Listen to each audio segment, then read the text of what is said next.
Hey everyone, Nigel and Luke here, and welcome to Crime Zone.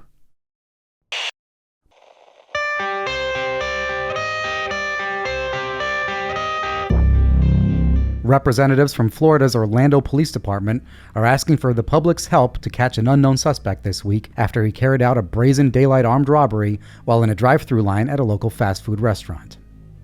According to reports, the incident began at around 7:50 a.m. on June 18th when the male suspect pulled into a Wendy's location on the 5500 block of Major Boulevard in a black Nissan Altima. After joining the restaurant's drive-thru line, the man placed an order and was directed to pull up to the service window. Everything seemed normal until the man was asked for payment by a Wendy's employee, at which point the suspect pulled out a gun. Though the employee's first reaction was to reportedly move towards the drive-thru window to close it, the suspect was quicker and was able to stop the window before it was shut all the way. The man then pulled his body up and halfway through the drive-thru window, grabbing an entire drawer of money out of a nearby cash register before slipping back into his vehicle and speeding off. Orlando police are now asking for the public's help in hopes of identifying the suspect and are offering a $1,000 reward for any information leading to his arrest. In a post released to the public this week, representatives from the department said that the suspect's face was covered at the time of the crime, but that they've described him as a light-skinned black male. He was wearing beach clothing during the robbery, including water shoes, board shorts, and a straw hat. At the time of this recording, the suspect is still at large.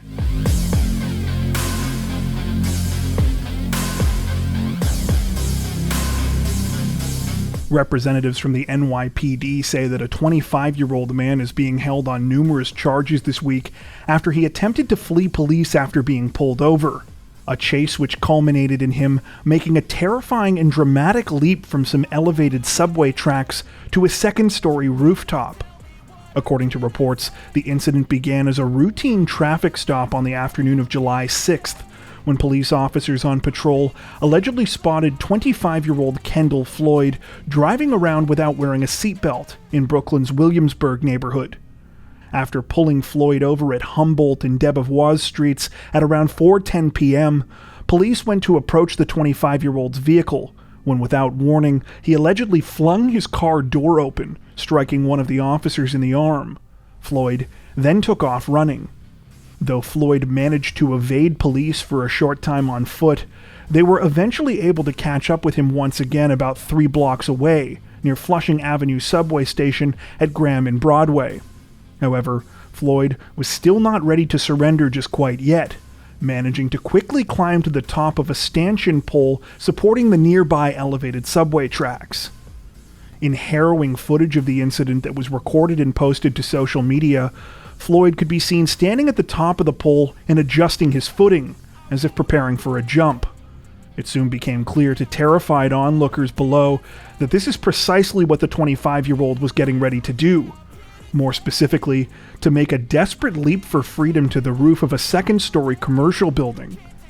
Though many people shouted up to Floyd, urging him not to jump and telling him that it wasn't worth it, it seems that he was determined to get away, as after some hesitation, he fully committed and made the leap.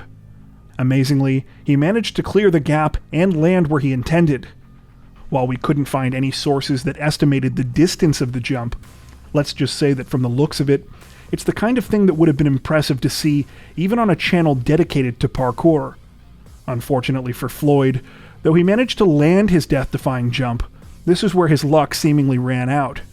Police were initially delayed from getting to him because of a tall fence that blocked access to the back lot of the building where he had jumped to, but at least one officer was able to scale that fence, and Floyd was subsequently arrested.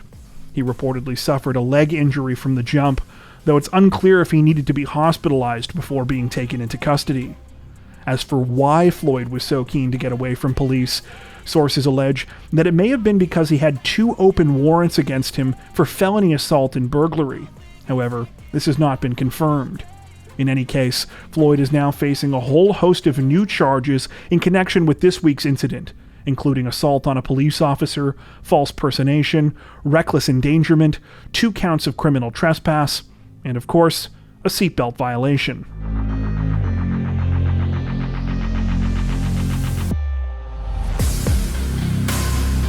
Representatives from Alabama's Calhoun County Sheriff's Office say that a 47-year-old man has been captured and is facing charges this week after he allegedly followed an elderly woman home and kidnapped her.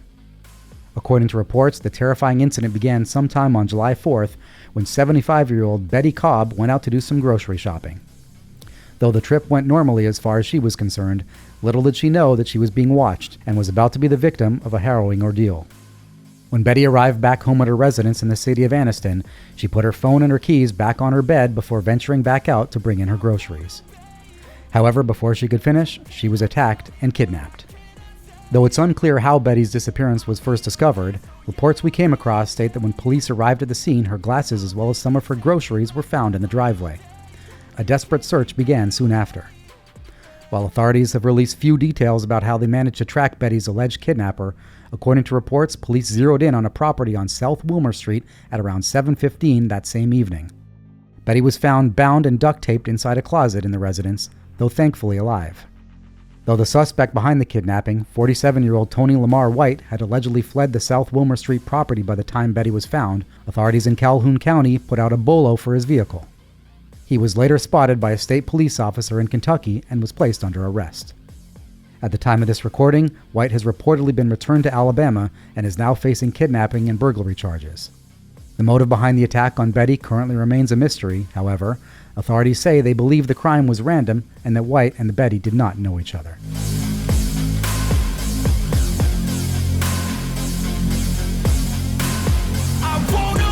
Authorities in the city of Hobbs, New Mexico say that a woman is facing numerous charges this week after she carjacked a mother outside of a local convenience store and led police on a reckless chase, all while the victim's 2 children were still inside the vehicle. According to reports, the incident began sometime after 8 p.m. on July 4th when the mother, who has not been identified by name, arrived at an Allsup's convenience store on North Del Paso Street and Navajo Drive. Parking her white Hyundai Santa Fe just outside of the business, she ran in quickly, leaving her 6-year-old daughter and 11-month-old son inside. Though nothing of note happened while the mother was in the convenience store, tragedy struck after she left, when as she was just steps away from her vehicle, she felt a stranger push her out of the way before jumping into the driver's seat. That stranger would later be identified as a woman named Regina Castillo. Immediately realizing the danger that her children were in, the mother did the only thing she could think of and leapt onto the hood of her vehicle. This apparently did nothing to deter Castillo, however, who allegedly began to speed away from the scene. Though the mother managed to cling to the hood of her SUV for a little while, eventually Castillo managed to shake her loose with her erratic driving. Police soon arrived at the scene and began to pursue Castillo, while the mother gave whatever details she could to additional officers in the hope that it might help to track the suspect down. According to reports, the chase continued for some time, with Castillo at one point stopping and dropping off the 6-year-old victim at an intersection before continuing to flee. Eventually, after driving around town some more, Castillo finally abandoned the stolen SUV before attempting to run away on foot. She was later found hiding behind a pickup truck and was arrested somewhere on the 1500 block of North Stephen Drive. Thankfully, it said that the mother was reunited with both of her children after being treated by emergency service workers, though the nature of their injuries have not been reported. As for Castillo, apparently she has a lengthy history of getting in trouble with law enforcement. At the time of this week's incident, she had 3 active warrants out for failure to appear on charges of concealing identity, shoplifting, and failure to appear for traffic violations. She has also previously been charged with crimes such as battery against a household member, shoplifting, and forgery. At the time of this recording, Castillo remains in custody at the Hobbs City Jail on charges including unlawful taking of a motor vehicle, aggravated fleeing of a law enforcement officer, and resisting/evading or obstruction of an officer.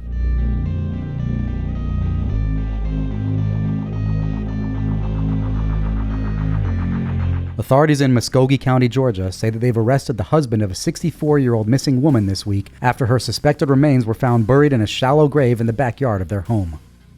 According to reports, 64-year-old Julie Catron was last seen alive in November of 2021. Much of the circumstances surrounding her disappearance appear to be a mystery, but what we do know is that it wasn't reported right away. In fact, it appears that a formal missing persons report wasn't issued for her until mid-June of this year.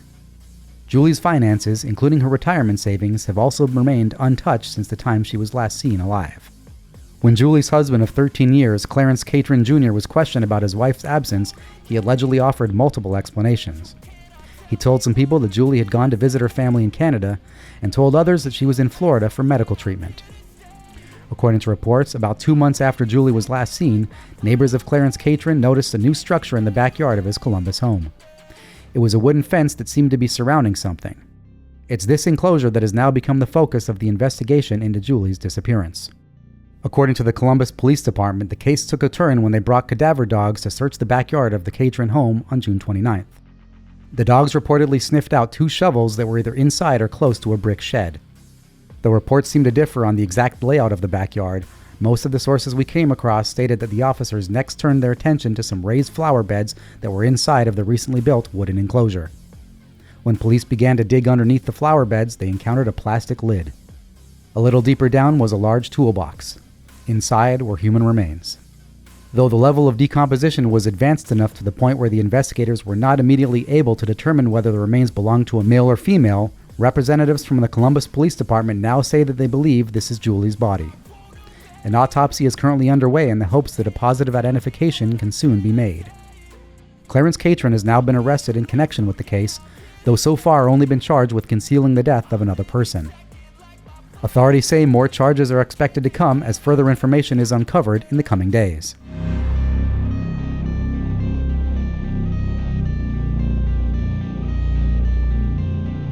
Authorities in Jacksonville, Florida say that a contentious feud between neighbors has led to criminal charges this week. An argument that initially began when one man killed the other's pet rooster.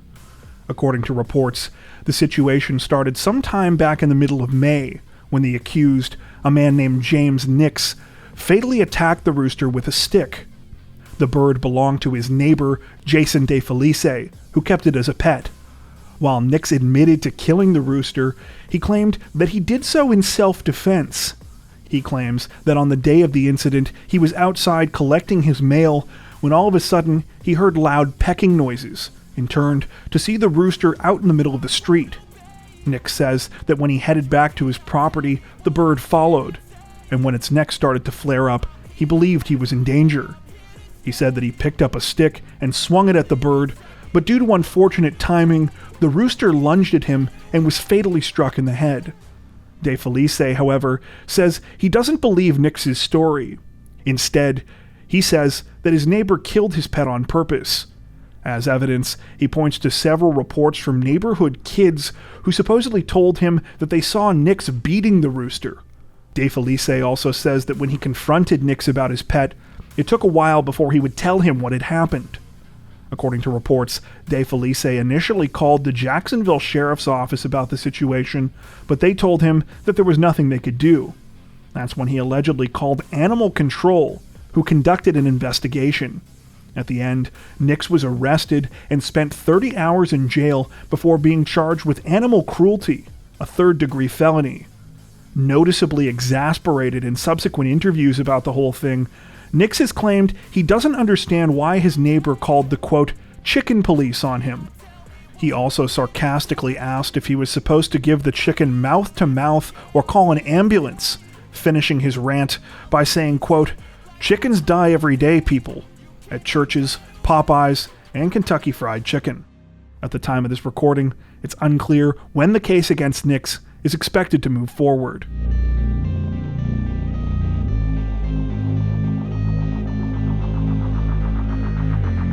Authorities in Liberty County, Texas say that they've made an arrest in a more than 17-year-old cold case this week after a DNA sample in a law enforcement database came back as a match to blood evidence found at the crime scene. According to reports, the case began all the way back on a terrible day in April of 2005 when a woman named Carolina Tejada went to check on her elderly parents, Antonio and Luz Rodriguez, at their home in the city of Cleveland.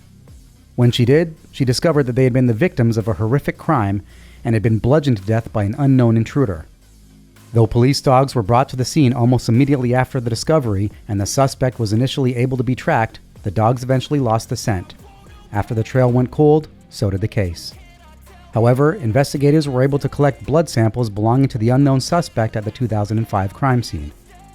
These samples were added into a DNA database, and though they didn't immediately produce any matches, there was hope that one day they might help to solve the case. Finally, in March of 2021, authorities received word that there had been a hit from the 2005 blood samples in the Rodriguez case. The DNA had come from a 41-year-old woman named Shelley Susan Thompson Lemoyne, who had been convicted of an unrelated crime. She had previously been investigated for numerous drug and property-related offenses prior to this, but this was her first felony conviction. Eventually, police were able to collect a DNA sample from Lemoyne, which was tested again against the blood evidence from the 2005 crime scene. Once again, the match was confirmed. On July 5th, an arrest warrant was issued for Lemoyne, and she was taken into custody soon after. She has now been charged with murder and could potentially face the death penalty if convicted.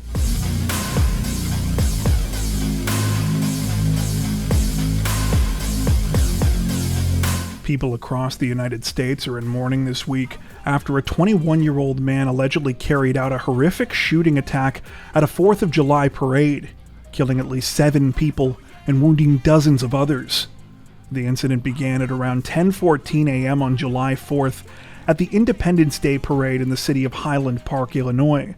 The parade was less than 15 minutes into its route when the sounds of gunshots could be heard ringing out near the intersection of Central Avenue and 2nd Street. According to reports, the 21-year-old suspect, Robert Cremo III, had taken up a position on the rooftop of a nearby commercial building with a rifle. He was allegedly able to make it to this vantage point with the help of an unsecured ladder attached to the side of the business. It's estimated that Cremo fired somewhere between 70 and 80 shots from his rifle indiscriminately at the crowd of participants and parade goers below, sending terrified people running for their lives in all directions. Tragically, 5 people were reportedly pronounced dead at the scene as a result of the shooting, while a further 2 would succumb to their injuries once arriving at the hospital. Sources range widely on the number of people who were wounded in the attack, though we have consistently come across estimates as high as 46. The victims reportedly ranged in age from 8 to 85 years old.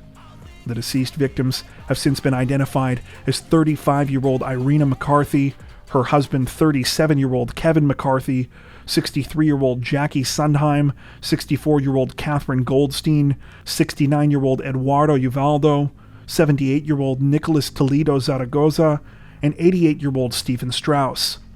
According to reports, the shooting finally came to an end when police began to converge on Cremo's position on the rooftop. At that point, he allegedly stopped firing his weapon and began to flee the scene, leaving his rifle behind and blending in with the terrified crowd. He allegedly dressed as a woman and wore makeup to cover his tattoos in order to draw less attention to himself. He then fled to his mother's house, where he took her silver 2010 Honda Fit and began to drive away from the area. He reportedly considered carrying out a second attack at another parade, though eventually decided against it. Over the next several hours, investigators were able to find Cremo's weapon, which had allegedly been legally purchased and was used to identify him. By just after 5 p.m., Cremo had been revealed to the public as a person of interest. He was captured around 6:30 p.m. following a vehicle chase with police after an officer spotted his car near Buckley Road in U.S. Route 41. If you're a regular viewer of our show, then you're hopefully aware that we like to be as thorough as we can when covering all of our stories. However, it's hard to even communicate just what a staggering amount of information, rumors, and allegations have come out about this case since it tragically unfolded. Even a week later at the time of this recording, it's difficult to know what to try and include and what to leave out as the situation continues to develop at a considerable pace. Perhaps the most hotly debated topic right now understandably concerns details about an alleged motive behind the crime. Unfortunately, no concrete motive seems to have emerged as of yet, with most reputable reports we've come across simply reiterating what police have said, which is that no hard evidence has yet emerged suggesting that the shooting was aimed at a particular group or done on behalf of any ideology. The best that we can say right now is that based on the 21-year-old's online activity and the videos he made under his rap name, Awaken the Rapper, he appears to have a fascination with violence and disturbing imagery. At the time of this recording, Cremo has been charged with 7 counts of first-degree murder in connection with the shooting. However, it's expected that numerous other charges will follow as the situation continues to develop. That's it for this edition of Crimes of the Week.